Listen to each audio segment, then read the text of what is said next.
The night the moon decided it was time to fade, it chose young Elara as its final listener. She was a quiet girl who often sat by her window, whispering secrets to the silver disk in the sky when the world felt too heavy. On this particular evening, the moonlight streaming through her window felt different, warmer, softer, like liquid silver pooling around her. A voice, ancient and gentle as crumbling stone, echoed not in her ears, but directly within her heart. Little one, it sighed a sound, like distant wind chimes. The stories I hold are vast as the sea, but my time for telling them grows short. Will you hear my last tale, so it isn't lost when my light dims forever? Elara, breath catching in her throat, could only nod, pressing her small hand against the cool glass. The moon's voice settled around her like a fragile shawl. Long, long ago, before cities scraped the sky, I watched two souls meet beneath my gaze on the banks of a great, winding river. She was a weaver, her fingers stained with indigo. He was a potter, shaping clay with patient hands. They spoke little, their love unfolding in stolen glances and shared silence. Under my light I saw their secret meetings, heard their whispered hopes for a life together, forbidden by their families. On the night they decided to flee, I shone my brightest, guiding their small boat down the dark currents. They built a home far away, and for decades, I watched their laughter lines deepen, saw their children grow, witnessed the quiet comfort of their enduring bond.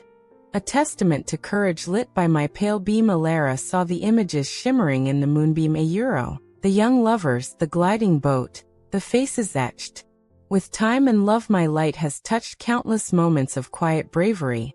The moon continued, its voice growing softer, a little fainter. Centuries later, in a cold stone tower, a lonely scholar strained his eyes over star charts, trying to understand my dance across the heavens. Sickness gnawed at him, and despair whispered in the long nights. Yet, night after night, he returned to his window, driven by a fierce hunger to know. I became his companion, a constant in his turbulent world. The night, his trembling hand finally connected the patterns, predicting my eclipse with perfect accuracy.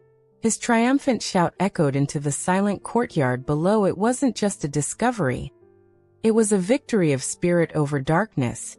Illuminated by my unwavering presence, Elara felt a lump in her throat, picturing the frail scholar finding solace and purpose in the distant moon. Joy, too, has danced in my glow, the moon whispered, a hint of melody returning on a snowy solstice night. In a bustling village square, fires roared, and music swirled. Children, bundled thickly against the frost, chased each other, their laughter ringing like clear bells, their breath puffing silver clouds into the air. I watched an old woman, face lined like a dried apple, clapping gnarled hands with surprising vigor, her eyes sparkling as brightly as the frost on the rooftops. She remembered her own childhood solstices, the feeling of pure, unburdened happiness. My light caught the tears of pure joy on her wrinkled cheeks, tears not of sadness, but of memory and the sweet ache of time passing.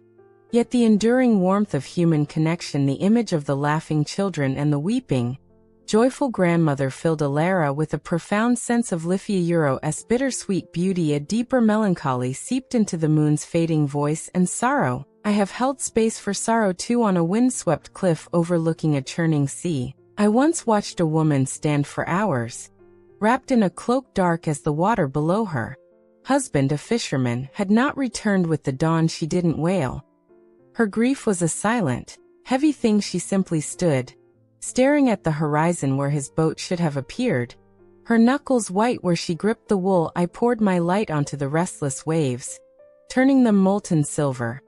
A fragile beauty offered as solace. I couldn't bring him back, but I could witness her pain, acknowledge her loss, and remind her she wasn't utterly alone in the vast, indifferent night. Elara wrapped her arms around herself, feeling the chill of that lonely vigil. These moments, the moon murmured, its light visibly dimming now.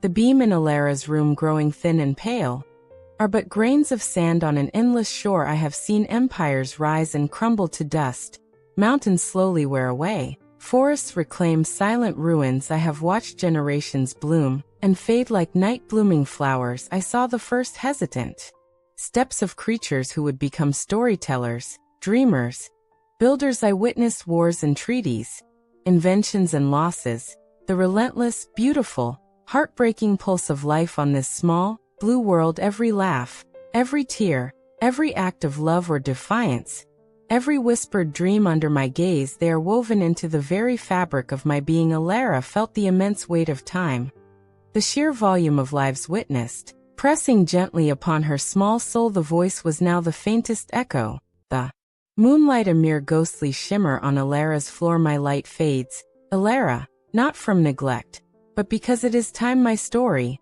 the last one I shall tell, is not just mine, it is yours. It is the story of them, of you, of all who have ever looked up and wondered, loved, hoped, or grieved. Carry it forward, little keeper. Look up on clear nights and remember the weaver and the potter, the scholar, the joyful grandmother, the grieving widow. Remember the countless, nameless others whose lives, however brief, were touched by my light. Tell their stories, for in remembering, in sharing, my light never truly goes out. I was never alone. The final words dissolved like mist, and the shimmer on the floor vanished completely. Outside, the sky was profoundly, utterly dark. Where the moon had been, Elara sat very still in the sudden, unfamiliar darkness. A profound silence filled her room.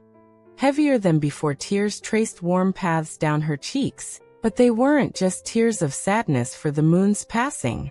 They were tears for the beauty it had shown her, for the immense tapestry of human experience it had revealed. She felt a tiny, fierce spark ignite within her.